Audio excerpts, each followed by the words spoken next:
ഞാൻ തയ്യാറാക്കാൻ പോകുന്നത് പൈനാപ്പിൾ കുക്കുംബർ സലാഡ്. നമുക്കിത് ഓരോന്നായിട്ട് ഇതിലെ ബൗളിലേക്ക് ഇട്ട് കൊടുക്കാം. ആദ്യമായി പൈനാപ്പിൾ ഇട്ട് കൊടുക്കാം, കുക്കുംബർ, ഒനിയൻ സ്ലൈസ് ചെയ്തത്, bell pepper, green capsicum and tomato ഇട്ട് കൊടുത്തു. ഇതിലേക്ക് അല്പം ഉപ്പിട്ട് കൊടുക്കുക, കുറച്ച് ബ്ലാക്ക് പെപ്പർ, കുറച്ച് വൈറ്റ് വിനീഗർ എടുത്തിട്ടുണ്ട്, നമുക്കിതിലേക്ക് ആഡ് ചെയ്യാം.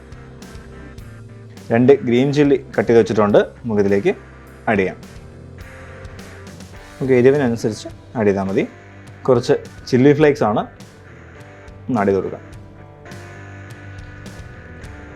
പിന്നെ ഫ്ലേവറിനായിട്ട് കൊറിയൻഡർ ലീഫ്, മല്ലിയില ചോപ്പ് ചെയ്തതാണ്, നമുക്കിട്ട് കൊടുക്കാം.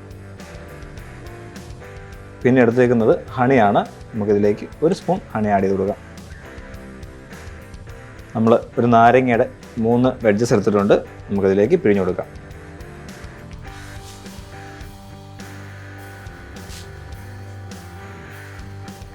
അവസാനമായിട്ട് ഇതിലേക്ക് 1 സ്പൂണ് ഒലീവ് ഓയിൽ ആഡ് ചെയ്യാം. നമ്മുടെ എല്ലാ ഇൻഗ്രീഡിയൻസും റെഡി ആയിട്ടുണ്ട്, എല്ലാം ആഡ് ചെയ്ത് കൊടുത്തിട്ടുണ്ട്. നമുക്ക് നല്ലോണം മിക്സ് ചെയ്തെടുക്കാം. നമ്മുടെ പൈനാപ്പിൾ കുക്കുംബർ സലാഡ് റെഡി ആയി കഴിഞ്ഞു. നമുക്കിത് സെർവിങ് ബൗളിലോട്ട് മാറ്റാം. ഈ സലാഡിൻ്റെ ഈ മധുരവും എരിവും പുളിയും എല്ലാവർക്കും ഇഷ്ടപ്പെടും. എല്ലാവരും മസ്റ്റ് ട്രൈ ചെയ്ത് നോക്കേണ്ട ഒരു ഐറ്റമാണ്.